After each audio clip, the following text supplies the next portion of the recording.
اس لیے کہ عالم لوگوں کا مرجع ہوتا ہے. لوگوں کو جب کچھ نہیں ملتا ہے، کچھ سمجھ میں نہیں آتا ہے، چاہے وہ بات عقیدے کی ہو یا احکام کی ہو، چاہے معاملات کی ہو یا عبادات کی ہو، جب لوگوں کی سمجھ میں بات نہیں آتی ہے یا ان کو معلوم نہیں ہوتا ہے، وہ کس کی طرف لوٹتے ہیں؟ کس کے پاس جاتے ہیں؟ عالم کے پاس. اور اگر عالم کو بھی معلوم نہیں ہوگا تو لوگ کہاں جائیں گے؟ تو عالم کا نہ معلوم ہونا، عالم کو کسی چیز کا نہ معلوم ہونا، یہ زیادہ برا ہے لوگوں کے مقابلے میں. وَهُمْ يُسْأَلُونَ، اور علماء سے پوچھا جاتا ہے. علماء سے پوچھا جاتا ہے، لوگ ان سے سوال پوچھتے ہیں، ان کو جواب دینا پڑتا ہے، عقیدے کے احکام کے جواب ان کو دینا پڑتا ہے. تو اس اعتبار سے زیادہ ضروری علم کا حاصل کرنا کس کے لیے ہے؟ آدمی یہ سوچے گا جواب یہ ہونا چاہیے کہ ایک جاہل کو زیادہ ضروری ہے، ایک جاہل زیادہ محتاج علم کا. لیکن سفیان ابن عیینہ کہتے ہیں جاہل سے بھی زیادہ علم کا محتاج ایک عالم ہے. اس لیے کہ جاہل ہے، لوگ اس کے پیچھے نہیں چلتے ہیں، عالم کے پیچھے لوگ چلتے ہیں. عالم سے لوگ پوچھتے ہیں، عالم لوگوں کو جواب دیتا ہے، عالم لوگوں کی رہبری کرتا ہے، جاہل رہبری نہیں کرتا ہے. تو جاہل کے پاس اگر علم نہ بھی ہو اتنا بڑا مسئلہ نہیں ہے، لیکن اگر ایک عالم کے پاس علم نہ ہو یہ زیادہ بڑا مسئلہ ہے، اس لیے کہ اس کا نقصان بھی زیادہ ہو سکتا ہے. لہٰذا حلیۃ الاولیاء میں یہ بات، اور اسی طرح سے جامع بیان العلم میں ابن عبد البر نے بھی اس کو بیان کیا ہے اور اس کی سند حسن ہے. آئیے آگے بڑھتے ہیں.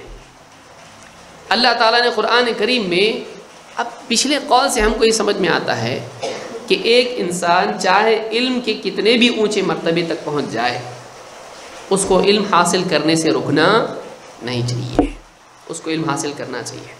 بعض اوقات ایسا ہوتا ہے، آدمی کہتا میں نے توحید کا علم حاصل کیا، عبادات کا، نماز کا، مسئلے مسائل میں نے معلوم کر لی، جتنا میرا ہے میں نے معلوم کر لیا، اب مجھے علم کی ضرورت نہیں ہے.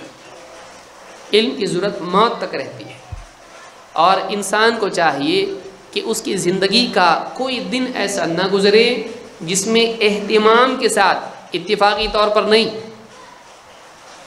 کبھی کہیں کھڑے کھڑے کچھ سن لیا اور کچھ نئی بات معلوم ہو گئی، چلو آج علم معلوم ہوا، نہیں. اہتمام کے ساتھ اس کو چاہیے کہ وہ علم حاصل کرے، علماء کی صحبت کے ذریعے سے یا کتب کے ذریعے سے یا کسی اور ذریعے سے، جیسے دروس وغیرہ علماء کے سنیں، اس کے ذریعے سے ہر دن اس کو علم حاصل کرنا چاہیے. کتنی عجیب چیز ہے کہ ایک انسان کا پورا دن گزر جائے اور وہ دین کا کچھ بھی علم حاصل نہ کر سکے. یہ محرومی ہے، یہ ناکامی ہے. اللہ تعالیٰ فرماتا ہے وَقُلْ رَبِّ زِدْنِي عِلْمًا، اے نبی آپ اللہ تعالیٰ سے بطور دعا یوں کہیے کہ اے میرے رب مجھے علم میں اور بڑھا دے. یعنی اے نبی اللہ تعالیٰ سے علم کی زیادتی کی دعا مانگی ہے. اس سے بات معلوم ہوتی ہے، آپ غور کریں اس آیت میں، اللہ کے نبی صلی اللہ علیہ وسلم سے زیادہ علم کس کے پاس ہے؟ لیکن اللہ تعالیٰ نے آپ کو بھی کہا آپ بھی علم کی زیادتی اللہ سے طلب کیجیے. معلوم ہوا کہ علم کے کمال کے باوجود انسان میں طلب علم کا کمال بھی ہونا چاہیے. اس کو میری بات کو یاد رکھیں آپ. ایک ہے کمال علم اور ایک ہے کمال طلب. ایک ہے علم کا کمال، بہت علم ہے، لیکن بہت علم ہے کے ساتھ ساتھ بہت طلب ہے بھی ہونا چاہیے. اس کو علم کی بہت طلب ہے. عام آدمی جتنا علم کی طلب نہیں کرتے اتنا یہ علم کی طلب کرتا ہے. علم کی چاہت، علم حاصل کرنے کی تڑپ اس میں دوسروں سے زیادہ ہے، جبکہ علم بھی اس کے پاس دوسروں سے زیادہ ہے. یہ کمال ہے. علم کے کمال کے ساتھ اگر طلب میں نقص پیدا ہو جائے یہ شخصیت کا نقص ہے. اسی لیے اللہ تعالیٰ نے نبی صلی اللہ علیہ وسلم سے کہا وَقُلْ رَبِّ زِدْنِي عِلْمًا، آپ اللہ سے دعا کیجئے کہ اے میرے رب مجھے علم میں اور بڑھا دے، میرے علم کو اور زیادہ کر دے.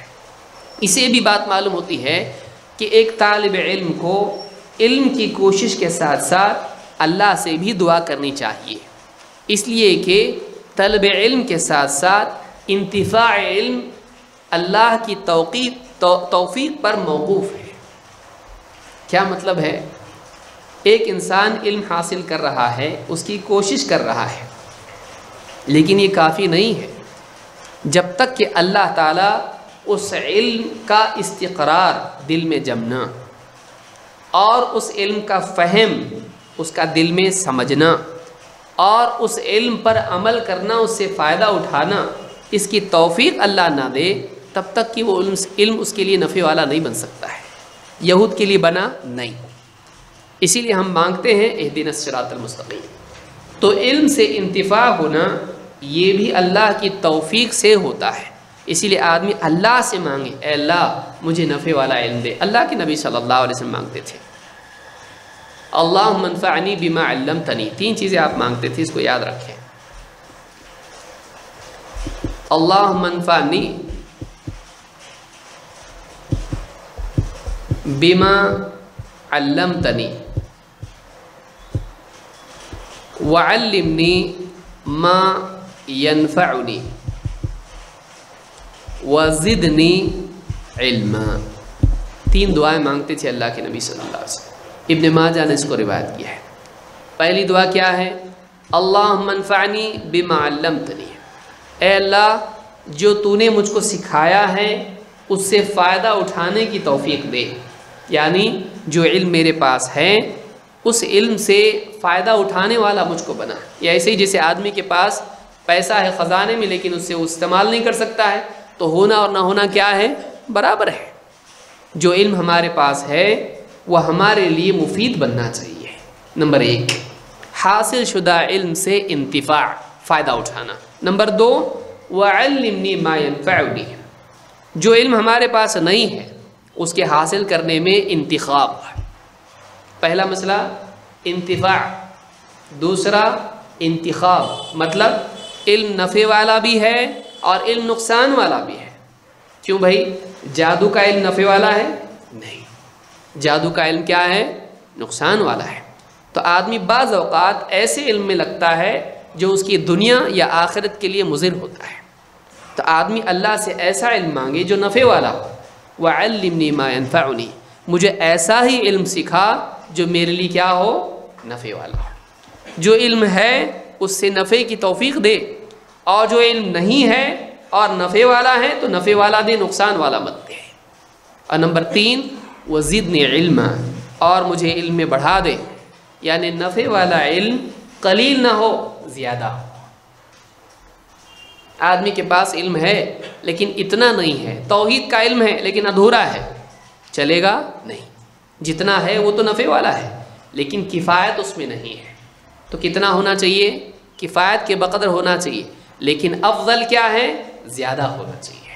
وزدنی علما، تو یہ کتنی پیاری دعا ہے جو اللہ کے نبی صلی اللہ علیہ وسلم اللہ تعالیٰ سے مانگا کرتے تھے۔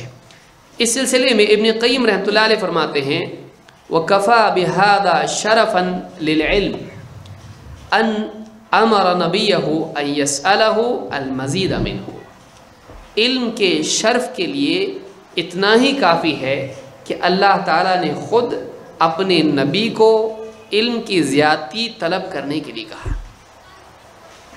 علم کی زیادتی مانگنے کے لیے کہا۔ یہ علم کی فضیلت کے لیے کیا ہے؟ کافی ہے۔ یہ نہیں کہا مال کی دعا کیجئے اللہ میرا مال بڑھا دے، اے اللہ میری حکومت بڑھا دے، یا اے اللہ میری عمر بڑھا دے، یا فلاں چیز بڑھا دے۔ اللہ تعالیٰ نے کسی چیز کے لیے نہیں کہا، بلکہ کیا کہا؟ وَقُلْ رَبِّ زِدْنِی عِلْمًا۔ تو مال کے مقابلے میں علم کی فضیلت آپ کو یہاں پر سمجھ میں آتی ہے کہ اللہ تعالیٰ نے خود نبی کو حکم دیا آپ علم کی زیادتی طلب کریں۔ اس سے بات معلوم ہوتی ہے کہ علم آنے کے بعد بھی انسان کو زیادتی کی کوشش کرنا چاہیے، علم زیادہ ہو اس کے لیے کوشش کرنا چاہیے، حتیٰ کہ وہ اللہ سے دعا کرنے والا بنے۔ تو میں سمجھتا ہوں آج کے لیے اتنا کافی ہے، وقت بہت زیادہ ہو گیا ہے، یہ ہے وقت؟ ہاں